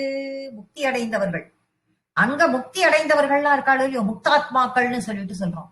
முக்தாத்மாக்கள், அவர்களில் உயர்ந்தவர்கள் அப்படின்லாம் நிறைய பேர். அவள்லாம் என்ன பண்ணிட்டு இருப்பாங்கன்னா, நிறைய பேர் அப்படியே அங்க உலாவின் இருப்பா. சஞ்சரித்துக் கொண்டு இருப்பார்கள். அப்படி அவள்லாம் சஞ்சரிக்கிறத நாங்களும் பார்ப்போம். அப்படி யாரெல்லாம் இன்னும் இருப்பா, இருக்கிறதுக்கு 2 பேர் எக்ஸாம்பிளையும் கூடவே கொடுக்கிறார். சுகநாரதாதிவத், சுகர் நாரதர் போன்றவர்கள். இவாள்லாம் என்ன பண்றா, அப்படியே உன்னுடைய நாமங்களை சொல்லிக்கொண்டு, உன்னை பற்றி பாடிக்கொண்டு, உன்னுடைய பேரை சொல்லிண்டு, உன்னை பத்தி 4 பேருக்கு சொல்லிண்டு எல்லா இடத்துலயும் பூமியிலும் சஞ்சரிக்கிறா, ஆகாசத்திலையும் சஞ்சரிக்கிறா, அங்கேயும் வரா, நித்திய சூரிகளாவும் இருக்கா, எல்லாம் பண்ணிட்டு இருக்கா இவாள்லாம். அப்படிப்பட்ட முக்தாத்மாக்களாக நாங்களும் சஞ்சரிக்க வேண்டும். அந்த ஆனந்த நிலையை நாங்களும் பெறுவோம். இப்படி ஒரு பெரும் பேற்றை இந்த பக்தி யோகத்தை பண்ணி பின்பற்றி சமாதி நிலையில் நாங்கள் அடைவோம் அப்படின்னு இந்த 8 அஷ்டாங்கத்தில் வெற்றி பெற்ற பிறகு கிடைக்கக்கூடிய நிலையை இங்க 8வது ஸ்லோகத்துல சொல்லியிருக்காரு பட்டத்திரி. நாம இனிமே 9வது ஸ்லோகத்துக்கு போறோம். தத் சமாதி விஷயே து யஃ புனஹ மங்ஷோ மோக்ஷரசிக கிரமேண வா யோகவஷ்யமனிலம் ஷடாஸ்ரயைஹி உன்னயத் யஜசுஷம் நயாசனைஹி. இப்ப பக்தி யோகத்தில் சித்தி அடையும் முறை 2 டைப். இப்ப பக்தி யோகம் எல்லாம் பண்ணியாச்சு. இப்ப சித்தி அடையணும். இப்ப அஷ்டாங்க யோக வர்ணனம், யோக சித்தி வர்ணனம் ஞாபகம் வச்சுக்கணும். இந்த அஷ்டாங்க யோக வர்ணனம்ங்கிறத இப்ப நம்ம பார்த்தாச்சு. அங்கம் 8 அங்கத்தினுடைய அங்கத்தால் எப்படி யோகம் பக்தி பண்ணுவது, அந்த பக்தி யோகம் என்ன, அதனுடைய யோகத்தினுடைய வர்ணனை என்ன, இப்ப 8 ஸ்லோகத்துல நம்ம அதை பார்த்துட்டோம். யோக சித்தி வர்ணனம்ங்கிறத தான் இனிமே நம்ம பார்க்க போறோம். அந்த யோகத்தினால் கிடைக்கக்கூடிய சித்தி என்னங்கிறத இப்ப நாம பார்க்க போறோம். இப்ப யோகத்தினால் சித்தி அடையும் முறையில 2 டைப் இருக்குங்கிறார். என்ன 2 டைப் அப்படின்னா, டைரக்டா முக்தி. அந்த 2 டைப் அப்படிங்கிறது என்ன கொடுக்கிறார் அப்படின்னா, டைரக்டா முக்தி, இன்னொன்னு கிரமப்படி முக்திங்கிறார். கிரம முக்தி, டைரக்டா முக்தி அப்படின்னு சொல்லிட்டு சொல்றார். அதுதான் கிரமமுக்தினா என்ன, டைரக்டா போகக்கூடிய முக்தினா என்ன. இது சத்தியோமுக்தின்னு சொல்லிட்டு சொல்றது. இந்த டைரக்டா போறது அப்படியே டைரக்டா வைகுண்டத்துக்கு போயிடுவான். அவனுக்கு நேரம் எனக்கு மோட்சம் தான் அப்படின்னுட்டு அவன் போயிடுவான். குருவாயூரப்பா உன்னுடைய அனுபவத்தில் அப்படின்னு ஆரம்பிக்கிறார். சமாதி நிலைக்கு போன பிறகு அந்த க்ஷணமே மோட்சத்துக்கு போனோம்னு, வேற எதிரியுமே நாட்டம் இல்லாமல் மோட்சமே நாட்டம். எய்ம் அவனுக்கு என்ன, மோட்சம்தான். இது எதுவுமே வேண்டாம், மோட்சம்தான் வேணும் அப்படின்னு நினைக்கிறவன் உடனே வைகுண்டம் போனோம் எவன் நினைக்கிறானோ அப்படி ஒருத்தன் இருப்பான். இல்ல கிரமப்படி வைகுண்டம் போதல். அது என்ன கிரமப்படி அப்படின்னு பார்த்தா, மேலுலக பதவிக்கு போறதுக்கு ஸ்டெப் பை ஸ்டெப்பா போறது. பூஹு புவகா சுவகா மகக தவக ஜனக சத்தியம் அப்படின்னு எத்தனை லோகம் இருக்கோ கீழே இருந்து மேல. இவனுக்கு என்னன்னா ஒரு ஆசை, இவ்வளவு யோக நிலை, யோகம் அஷ்டாங்க யோகம் பண்ணி இதுல நம்ம இந்த லெவலுக்கு வந்துட்டோம். நேர வைகுண்டம் போகும்பொழுது வழியில இத்தனை லோகம் இருக்கு, இத்தனை லோகத்தையும் போய் பார்க்கலாம். இத்தனை லோகத்திலையும் என்ன இருக்கு, அந்தந்த லோகத்துல என்ன சுகங்கள் இருக்கு, அதை எல்லாத்திலையும் அனுபவிச்சுட்டே ஒண்ணு நம்ம போய் அங்கங்கேயும் ஒரு இடத்துலயும், ஆனா ஒரு இடத்துலயும் பகவான் பக்குவ நிலைக்கு மனசு வந்து நாம ஒரு இடத்திலையும் பகவானிடம் பக்தி செய்தல் வேண்டும். அந்த நிலைக்கு நாம் வருதல் வேண்டும். அந்த இடத்துல அவன் வந்து எல்லாத்திலையும் அவன் செய்தல். அப்படி வர்றது கிரமப்படி செய்தல் அப்படின்னு அந்த மேலுலக பக்தி. அப்படி நாம வரணும் அப்படிங்கிறார். இந்த 2 வழியில் எந்த வழியை பின்பற்றுபவர்களாக இருந்தாலும் அவளுக்கு ஜீவாத்மா உடலை விட்டு பிரியும் பொழுது, இந்த ஜீவாத்மா உடலை விட்டு பிரிஞ்சப்புறம் தானே இத்தனை கதை, இதெல்லாம் நம்ம முன்னாடியே பேசுறோம். ஆனா இந்த ஜீவாத்மா உடலை விட்டு பிரியும் பொழுது யோக வஷ்யம் அனிலம், அதுதான் கொடுக்கிறார். யோக வஷ்யம் அனிலம் சடாஸ்ரயைகி. இந்த யோகமாகப்பட்டது, இந்த யோகத்தால் வசப்படுத்தப்பட்ட மூச்சு காற்று என்ன ஆகும், அனிலம், அனிலம்னா காத்து. இந்த மூச்சு காற்றானது ஷடாஸ்ரயைகி அப்படின்னாக்க, ஷட அப்படின்னாக்க 6 சக்கரங்களின் வழியாக, 6 சக்கரங்களின் வழியாக குருவாயூரப்பா, அஜன்னா குருவாயூரப்பா, குருவாயூரப்பா மேல சுஷும்னா நாடி வழியாக உன்னயத் யஜ சுஷும்னயா ஜனாஹா, சுஷும்னா நாடி வழியாக மெதுவாக மெதுவாக மெதுவாக உயர்கிறான். ஷனைகின மெதுவா மேல வரான். எவனா இருந்தாலும் இந்த ஜீவாத்மாங்கிறது இது இருக்கிற வரைக்கும் தான் இந்த உடம்பெல்லாம் இல்லையா, அது வெளியில வரணும் இல்ல. இங்க என்ன 6 சக்கரா இருக்கு, மூலாதாரத்திலிருந்து ஆரம்பிச்சு அது அப்படியே ஆஞ்சா வரைக்கும் போய் மேல வரணும் இல்லையா. அது எப்படி இருந்தாலும் அது வெளியில வரணும். அது வெளியில வர்றதுக்கு என்ன பண்ணும் அப்படின்னா, இந்த பிராணவாயுவை கட்டுப்படுத்தி வச்சுட்டு இருக்கல, அது கட்டுப்படுத்தி வச்சுட்டு இருக்கிறது இந்த குண்டலினியிலிருந்து எழும்பி சுஷும்னா நாடி வழியாக 6 சக்கரத்தையும் கடந்து அது மெதுவாக அதை மேலே ஷனைகினா மெதுவா எழுப்புறான்னு அர்த்தம். சுஷும்னயா சனைகி, சுஷும்னா நாடியின் வழியாக மெதுவாக உயரே எழுப்புகிறான், மேலே எழுப்புகிறான். எப்படி அவன் மேல போறான் அப்படிங்கறத பத்தி காட்டுறது. எந்த 2 முறையாக இருந்தாலும் 2 வழியிலேயுமே அவன் அப்படித்தான் மேல வந்தாகணும் அப்படிங்கறத சொல்றது. அடுத்ததுல என்ன சொல்ல வர்றார், இப்ப இவன் எப்படி இவன் முக்தி அடைகிறான் அப்படிங்கறத பத்தி 10வது ஸ்லோகத்துல சொல்ல போறார். லிங்க தேகம் அபிசந்திய ஜன்னதஹ लीयते त्वयि परे निराग्रहः ऊर्ध्वलोक कुतुकीतुमूर्धतः சார்த்தமேவ கருணைர்நிரீயத்தே. ரெண்டு வழியிலும் உடனே மோட்சம் அடைய நினைப்பவன், சரி உடனே மோட்சம் அடைய நினைக்கிறான் அப்படின்னு ஒருத்த வச்சுப்போம். டைரக்டா போனோம் அப்படின்னா இந்த வழியில இந்த போகோ இந்த சத்தியலோகம் இதெல்லாம் எனக்கு வேணாம்பா, எனக்கு நேர வைகுண்டம் தான் வேணும் அப்படின்னு எவன் ஒருவன் நினைக்கிறானோ, லிங்க தேகம் அபி சத்திய ஜன்னபக, லிங்க தேகத்தை, இந்த லிங்க தேகம் அப்படின்னா என்ன? சூக்ஷ்ம சரீரம். நம்ம கிட்ட இருக்கிறதெல்லாம் இப்ப ஸ்தூல சரீரம். சூக்ஷ்ம சரீரம் அப்படிங்கிறது என்ன அப்படின்னா, ஒரு மெல்லிய ஒரு மைக்ரோ பாடி ஜீவாத்மாவோட கூடவே ஒட்டிண்டு இருக்குமா. அது ஜீவாத்மா பிரியும் பொழுது அதோடய ஒட்டிண்டு தான் அதுவும் கிளம்பும், கண்ணுக்கெல்லாம் தெரியாது. அந்த சூக்ஷ்ம சரீரத்தையும் அவன் விட்டுடுவான். யாரு? டைரக்டா போறவன். இந்த சூக்ஷ்ம சரீரத்தையும் அவன் இந்த சூக்ஷ்ம சரீரத்தோட கூட இருக்கோ இல்லையோ அது விட்டுடுவான். விடாமல் ஒத்த இருந்தான்னா என்ன ஆகும்? லீயத்தேத்வயி பரே நிராகிரக, அவன் என்ன பண்ணுவான்னா இந்த சூக்ஷ்ம சரீரத்தை எடுத்துட்டு ஸ்தூல சரீரத்தை விட்டுடுவான். இந்த சூக்ஷ்ம சரீரத்தை எடுத்துட்டு ஜீவாத்மா மற்ற உலகங்களுக்கு எல்லாம் போகும். எங்க? பூஹு புபகா இப்படின்னு ஆரம்பிக்கிறதே அப்படியே ஒரு ஒரு ஒரு ஒரு உலகத்துக்கா இது கிளம்பும். கிளம்பி இப்படி எல்லாத்துக்கும் போகும். எல்லாத்துக்கும் போகி சத்தியலோகம் வரைக்கும் இது போகும் அப்படிங்கிறார்.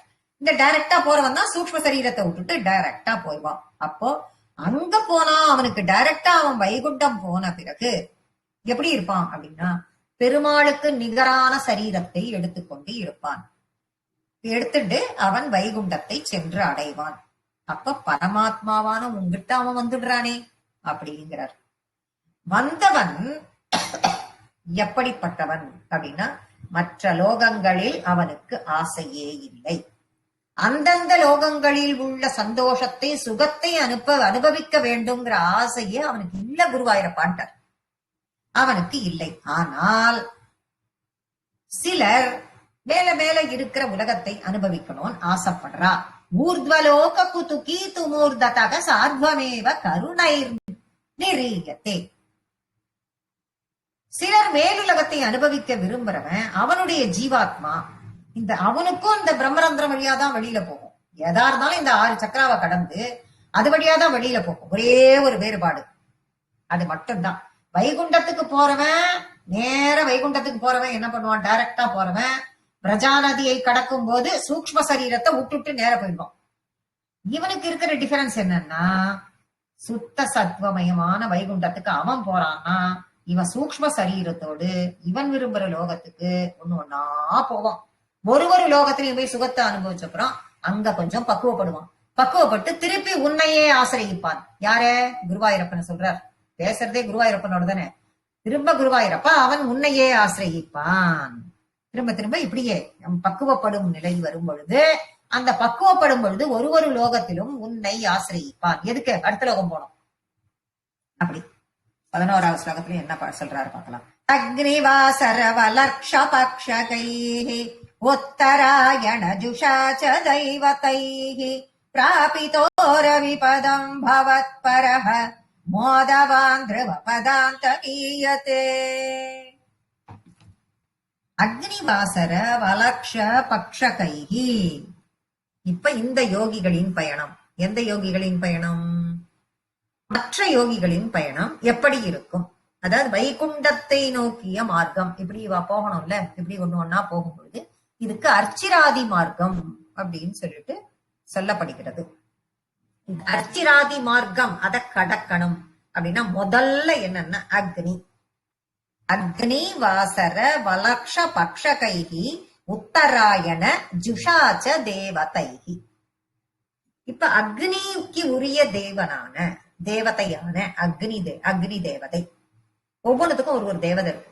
அக்னிக்கு தேவதை, அப்புறம் பகலுக்கு உரிய தேவதை. வாசரம் பகல், பகலுக்கு உரிய தேவதை. இதை கிராஸ் பண்ணணும் ஒண்ணு ஒன்னா. பகலுக்கு உரிய தேவதை அந்த சூக்ஷ்ம சரீரத்தை எடுத்துட்டு அந்த ஜீவாத்மா. அதுக்கப்புறம் வளர்பிறைக்குரிய தேவதை. அதுக்கப்புறம் என்னன்னா உத்தராயணத்துக்குரிய தேவதை. உத்தராயணம் தட்சிணாயணம்னு தெரியும் எல்லாருக்கும். வளர்பிறை தேய்பிரைங்கிறது எல்லாருக்கும் தெரிஞ்சது. இரவு பகல்ங்கிறது எல்லாருக்கும் தெரிஞ்சது. இப்படி ஒண்ணா கிராஸ் பண்ணி அதுக்கு அர்ச்சிராதி மார்க்கம். எல்லாமே பகல்லையே இருக்கும், ஒளியிலேயே இருக்கக்கூடியது. இது அர்ச்சிராதி மார்க்கம். இந்த வழியில் நடத்தப்பட்டு அடைகிறான். எதை அடைகிறான்? இந்த வழியில் நடத்தப்பட்டு அடைகிறான். ஜுஷாச்ச தெய்வத்தைகி அப்படின்னா தெய்வத்தைகி பிராபித்தோ ரவிபதம். ரவிபதத்தை அவன் அடைகிறான். அப்படின்னா ரவினா என்ன? சூரியன். அவன் செல்வது எங்கன்னா ரவிபதத்திற்கு, சூரிய லோகத்தை அவன் அடைகிறான். இத்தனையும் முடிஞ்சு அவன் எங்க கிராஸ் பண்ணி எங்க போறான்னா சூரிய லோகத்தை அடைகிறான். ஒவ்வொரு தேவதைக்கும் ஒரு உலகம் இருக்கு. இப்ப சூரிய லோகத்துக்கு அவன் போயாச்சு இருக்குன்னு நம்ம புரிஞ்சுக்கணும். இதுல இருக்கு பவத்பரக மோதவான் திருவபதாந்தம் ஈயத்தே. குருவாயிரப்பா, இப்படியெல்லாம் ஒரு பதமாக அவன் சென்று அடைந்து விட்டு உன்மீது நாட்டம் கொண்ட, உங்ககிட்ட வரணும்னு நாட்டம் கொண்டு இருக்கான் அந்த யோகி ரொம்ப சந்தோஷமா அடுத்தது எங்க போறான் அப்படின்னா திருவபதத்தை அடைகிறான். அப்போ திருவபதாந்தம், திருவஸ்தானம் வரைக்கும் அவன் வந்துடுறான். திருவஸ்தானத்தை வந்து அடைகிறான். திருவபதாந்தம் ஈயத்தே. அக்னிக்குண்டான தேவதை, பகலுக்குரிய தேவதை, வளர்பிறைக்குரிய தேவதை, உத்தராயண தேவதை, இவர்களால் வழி நடத்தப்பட்டு இவாள்லாம் வழிகாட்டுவாளாம். உத்தரா இவாள்லாம் வழிகாட்டுவா. அந்த வழியில் சென்று அவன் சூரியலோகத்தை அடைகிறான். சூரியலோகம் இப்படி ஒரு தேவதையும் இருக்குன்றத நம்ம புரிஞ்சுட்டோம் அதுல. அப்போ இந்த வழியாக வந்த அவன் உங்கிட்ட நாட்டம் கொண்ட அவன் கடைசியில சொன்னால் சந்தோஷப்படுத்தப்பட்டு துருவபதத்தை அடைகிறான் அப்படின்னு இந்த 11வது ஸ்லோகத்துல சொல்ற. இதுக்கப்புறம் அவன் எங்க போறான் அப்படின்னு நம்ம பார்க்கலாம்.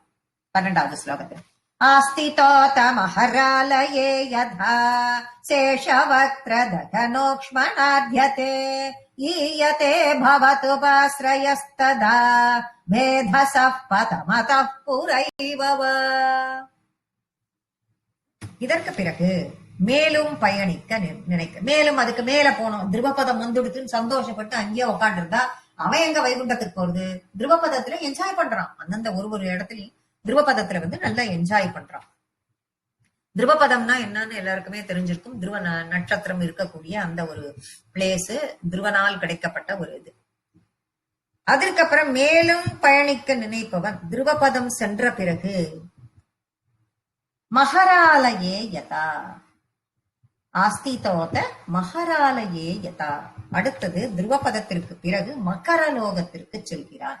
மகரலோகத்திற்கு போறான். அங்க போனா, மகரலோகத்திற்கு போனா எவ்வளவு நாள் அங்க இருக்கான்? நன்னா என்ஜாய் பண்றான். ஆஹா, இது ரொம்ப நன்னா இருக்கே இந்த லோகம், இங்க ரொம்ப சந்தோஷமா இருக்கலாம் போல் இருக்கேன்னு நினைச்சுட்டு அவன் கொஞ்ச நாள் இருக்கும் பொழுது சேஷவக்ர தகனோஷ்வனாத்யதே. அப்ப அந்த இடத்தில் எப்பொழுது அப்படிங்கிறார். எப்பொழுது ஆதிசேஷனாக அவன் வாயில் இருந்து கக்கறானாம். என்னத்தை கக்கறான்? தகனோஷ்ம. தகனம் அப்படின்னா என்னன்னு தெரியும் உங்களுக்கு? நெருப்பு. அந்த நெருப்பினுடைய உஷ்ணத்தை அவன் வெளியில் கக்கிறான். அப்ப அதனால உனக்கு என்ன வர்றது? வெப்பம் வருது. அந்த வெப்பம் அதிகரிக்க அதிகரிக்க அந்த மகர லோகத்துல உன்னால இருக்க முடியாது. அந்த மகர லோகத்தில் நீ துன்பப்படுவாய் அப்படிங்கிற அர்த்தத்தை அது கொடுக்கிறது. அந்த மகர லோகத்திற்கு சென்ற யோகியானவன் எப்பொழுது இந்த ஆதிசேஷனானவன் தன்னுடைய வாயிலிருந்து நெருப்பை கக்கி அதனால் வெப்பம் ஏற்பட்டு அந்த வெப்பத்தால் துன்பப்படுகிறானோ, ஏன் அவன் எப்ப வருது? அவன் என்ன இவன் இங்கேயே உக்காண்டிருக்கான், இவன் போகமாட்டேங்கிறான், இவனை எப்படி இங்கேருந்து கலப்புறதுன்னு பார்க்கணும்னு அந்த ஆதிசேஷன் அக்னியை கக்கித்தா அப்படின்னா இல்லை. இதெல்லாம் ஒரு இன்டிமேஷன். நமக்கு இதெல்லாம் ஒரு இன்ஃபார்ம் பண்றது நம்ம கிட்ட. இப்ப சாதாரணமா ஒரு மழை வருதுன்னு வச்சுக்கோங்களேன். மழை வருதுன்னா என்ன பண்ணும்? ஈசல் பறக்கும் பயங்கரமா. இல்லைன்னா எறும்புகள்லாம் மழைக்காலம் வருதுன்னா அதற்குரிய உணவை கொண்டு அது கொண்டு எறும்பு கூடு கட்டி அதுல கொண்டு சேர்த்து வச்சுப்போம். இது மழைக்கறிகுறி அப்படின்னு சொல்லிட்டு நம்ம இதெல்லாம் சொல்லியிருக்கோம். இயற்கை வந்து எப்படி இதை காமிச்சு கொடுக்கறதுன்னு. அதே மாதிரி அந்த லோகத்திலும் இந்த ஆதிசேஷனானவன் இந்த மாதிரி பண்றான் அப்படின்னா என்னன்னா பிரளயம் வரப்போகுதுன்னு அர்த்தம். அப்ப இவன் புரிஞ்சுப்பானா, அடடா ஆதிசேஷன் இந்த மாதிரி பண்றான் அப்படின்னு. ஈயத்தே பவதுபாஸ்ரயஸ்தத. வாஹா, இந்த லோகமும் நிரந்தரம் இல்லை. அப்ப புரிஞ்சுப்பான். என்ன பண்ணுவான்? இதுவும் நிரந்தரம் இல்லை, இதுவும் அழிய போறது. பிரளயம் வந்தா என்ன? சத்தியலோகமும் அழிஞ்சுத்தான் போகும். பிரம்மாவே வேற பிரம்மா தான் வருவாருன்னு நம்ம சொல்லியிருக்கோம். அப்போ சத்தியலோகமே இல்லாத போகும்போது அதுக்கு கீழே தானே இது இருக்கு மகர லோகம். இந்த மகரலோகமாகப்பட்டதும் அழிந்துதான், இதுவும் போகதான் போகும். அதனால இது நமக்கு சரிப்பட்டு வராது, இந்த இடத்த விட்டு நம்ம கிளம்பிடணும்னு சொல்லிட்டு பவத் உபாசிரயஸ்ததா, உன்னை ஆசிரயிக்க தொடங்குகிறான். திரும்ப உன்னை, அப்ப யாரை? உன்னை அவன் ஆசிரயிக்க, அவன் வெப்பத்தை உணர்ந்தவுடன் அடாடா இங்க இனிமே இருந்தா சரிப்பட்டு வராதுன்னுட்டு உன்னை ஆசிரயிக்க தொடங்கி உன்னை வழிபட்டு திரும்ப கிளம்பணும். திரும்ப அவன் ஆசிரியம் பண்ணி அதன் பின் அதற்கு பிறகு வேதச பதமத புரைவவா, வேதச அப்படின்னா பிரம்மா, பிரம்மாவின் சத்தியலோகத்தை அடைகிறான். இங்க இருந்து மகரலோகத்திலிருந்து இப்போ சத்தியலோகத்தை அடைகிறான். பகவானை வழிபட்ட பிறகு சத்தியலோகத்தை அடைகிறான். கொஞ்சம் அங்க போய் பக்குவமாயிடுறான். அதற்கு பின்னர் அப்படி இல்ல, இவன் கொஞ்சம் முன்னாடியே பக்குவமாயி இந்த மகரலோகமும் என்னைக்கோ என்னைக்கு இருந்தாலும் அழியதானே போகுது, இது இருக்கு, இந்த மகரலோகத்துல போய் உட்கார்ந்து இந்த ஆதிசேஷன் கக்கி இதோட உஷ்ணத்தை நாம வாங்கிக்கணும்னு நினைச்சிருந்தான்னா டைரக்டா மகரலோகமே போகாம எனக்கு இந்த மகரலோகம் தேவையில்லை, நேர சத்தியலோகம் போகணும்னு அவன் நினைத்தாலும் அவனால் போக முடியும். நினைத்தாலும் அவனால் போக முடியுங்கிறதுதான் புரைவ பதமத புரைவவ வேதச பரமத புரைவவ. அவன் நினைத்தானால் சத்தியலோகத்தை நேராக அவன் அடையவும் முடியும் அப்படின்னு சொல்லிட்டு சொல்றார் பட்டத்திரி. 13வது ஸ்லோகம். தத்ரவ தவ பதே தவ வசன் பிராக்ருத பிரலய ஏதி முக்ததா ஸ்வேச்சயா கலு புரபி முச்யதே சம்விபேத்ய ஜகதண்ட மோஜஸ.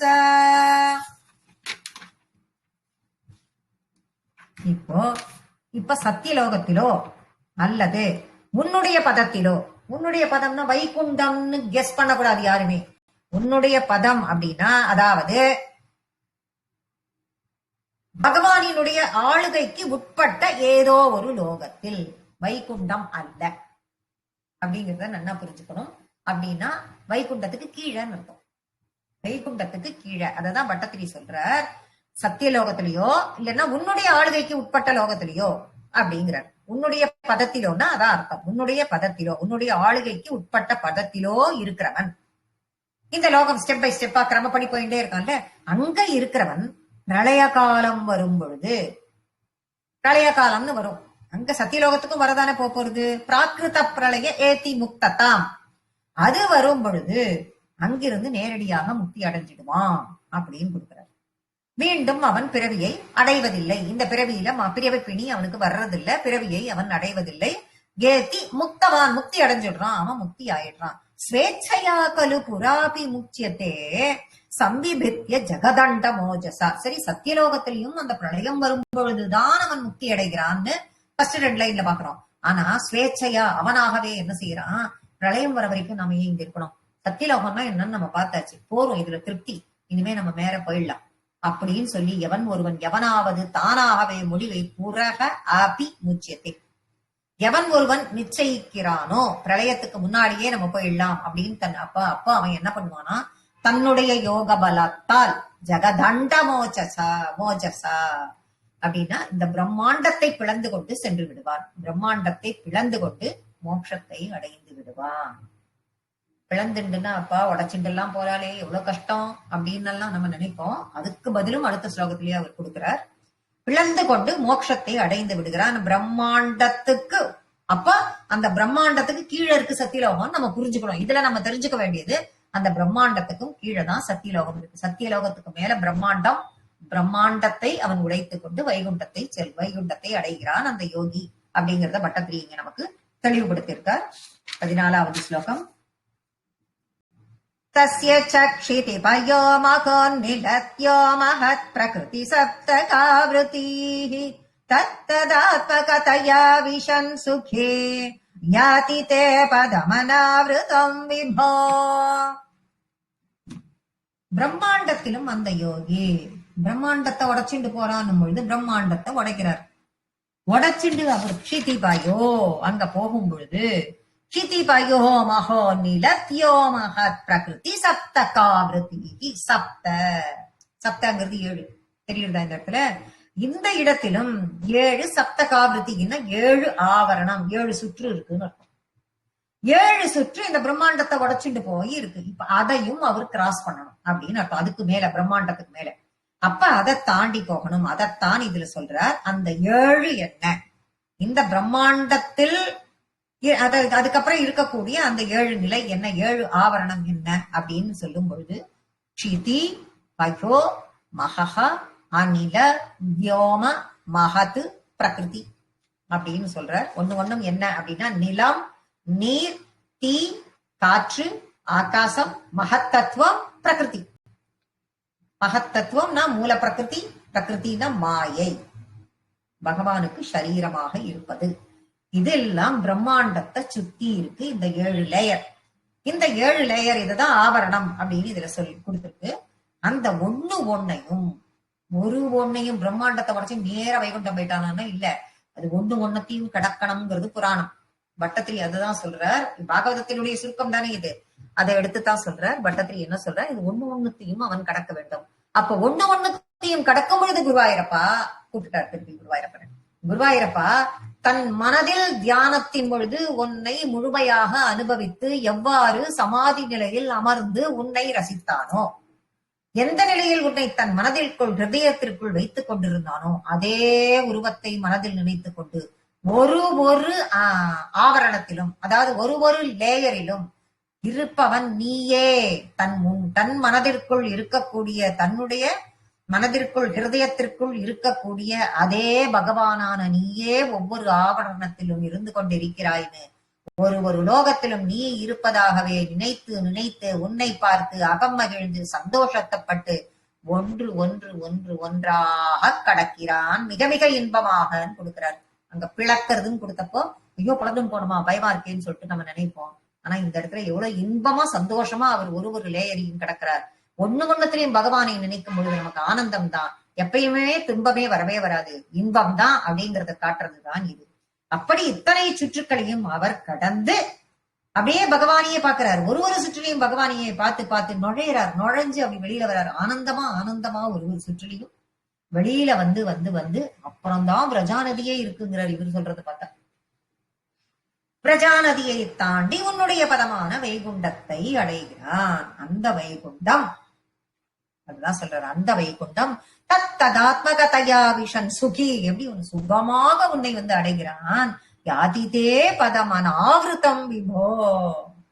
அடாடா ஒரு சுற்றும் ஏன் அப்படி இருக்குன்னா, ஒவ்வொரு சுற்றும் அதுக்கு என்ன அப்படியே மிக பெருசு, கால தேசத்திற்கெல்லாம் அப்பாற்பட்டது உன்னுடைய வைகுண்டம். அப்பேற்பட்ட வைகுண்டத்தை அவன் அங்கு ஆனந்தமாக அடைகிறான் அப்படின்னு சொல்லிட்டு சொல்றார். 15வது ஸ்லோகம் பலஸ்ருதி. முதல் 8 ஸ்லோகம் யோகத்தினுடைய 8 நிலை அஷ்டாங்க யோகம். 9லிருந்து 14 வரைக்கும் யோகத்தால் சித்தி எப்படி வந்தது அப்படிங்கிறத சொல்லிட்டார். எப்படி மோட்சத்திற்கு போகக்கூடிய 2 நிலை, டைரக்டா போறவன் அப்படியே போயிடுவான், அப்படியே கிரமப்படி இப்படி வருஷலா போகும்பொழுது என்னென்ன நிலை இருக்கு, எப்படி போவான்ங்கிறதையும் ரொம்ப அழகா அற்புதமா நமக்கு காமிச்சு கொடுத்திருக்கார். 15வது ஸ்லோகம். அர்ச்சிராதி கதிவீத்ருஷீம் ரஜா விச்யுதிம் ந பஜதே ஜகத்பதே சச்சிதாத்மக பவத்குணோதயான் உச்சரந்தம் அனிலேஷ பாகிமாம். இது இவ்வளவு நாளி சொன்னேன், இவ்வளவு நாளி கேட்ட நீங்கள், இவா எல்லாருக்கும் உள்ள பலன். உன்னுடைய இந்த அச்சிராதி மார்க்கம் என்னங்கிறத இவ்வளவு நாளி கேட்டாலும் இல்லையோ, கேட்ட எங்களுக்கு அப்படின்னு கொடுக்கிறார். இதெல்லாம் இந்த அர்ச்சிராதி மார்க்கத்தை பத்தி எல்லாம் குருவாயூரப்பன் சொல்லி கேட்டதாக தான் இப்போ அவர் தனக்குள்ள சொல்றார். எங்களுக்கு நாங்கள்லாம் இப்படி பயணித்து மோட்சம் போயிட்டா மீண்டும் பூமியில் விழும் நிலை நாங்கள் அடைய மாட்டோம். திரும்பவும் இந்த பூமியில் விழும் நிலை ந பஜதே ஜகத்பதே. குருவாயூரப்பா, இந்த ஜெகத்திற்கு பத்தியானவனே, திரும்பவும் நாங்கள் இந்த பூமியில் விழமாட்டோம், அந்த நிலையை நாங்கள் அடைய மாட்டோம். ஆனந்தமா என்ன சச்சிதாத்மக பகவத் குணோதயான், உன்னுடைய அற்புதமான சத்து சித்து ஆனந்தமயமான உன்னுடைய அற்புதமான உன்னுடைய குணத்தை நாங்கள் பாடிக்கொண்டு, நாங்கள் பேசிக்கொண்டு, நாங்கள் உனக்கு கைங்கரியம் பண்ணிக்கொண்டே இருப்போம். மாறாத ஞானத்தை உடையவனே, இப்பேற்பட்ட உன்னுடைய கல்யாண குணங்களை உச்சரந்தம் அனிலேஷ பாகிமாம். அனிலேஷ பாகிமாம் அப்படின்னா அனிலம் அப்படின்னாக்க வாயு அப்படிங்கிற அர்த்தத்தை கொடுக்கிறது. இந்த இடத்துல அனிலேஷன்னா குருவாயூரப்பா அப்படின்னு கூப்பிட்டு, அனிலேஷா குருவாயூரப்பா இப்படியெல்லாம் கல்யாண குணங்களை கொண்டவனே, மங்கள குணங்களை எல்லாம் எப்போதும் சொல்லிட்டு இருக்கிறதுக்கு என்னையும் நீ அனுகிரகம் பண்ணு. எனக்கு இந்த ஆரோக்கியத்தையும் சீக்கிரமா கொடு. உன்னை நான் தியானித்துக் கொண்டே இருக்கிற அளவுக்கு எனக்கு ஆரோக்கியத்தை கொடு. இந்த பிறவி பிணியிலிருந்து எங்க எல்லாரையும் காப்பாற்ற வேண்டும் குருவாயிரப்பான்னு சொல்லி பிரார்த்திக்கிறார். நம்ம எல்லாருக்காகவும் வேண்டி இந்த தசகத்தை நம்ம எல்லாருக்காகவும் அர்ச்சராதி மார்க்கத்தை பத்தியும் சொல்லி மோட்சத்திற்கு போகக்கூடிய 2 வழி என்னங்கிறத பத்தியும் சொல்லி நமக்கு இத பூர்த்தி பண்ணி கொடுத்திருக்கார். எல்லோரும் இதை திரும்ப திரும்ப படிச்சு இதனுடைய அர்த்தங்களை எல்லாம் நம்ம நன்னா தெரிஞ்சுப்போம். இதை இன்னைக்கு கிளாஸை இதோட முடிச்சுக்கலாம். பட்டத்திரி சொன்ன வழியில் நம்மளால எந்த அளவுக்கு முடியறதோ அந்த அளவுக்கு பக்தி செலுத்தி முயற்சி செய்யலாம்.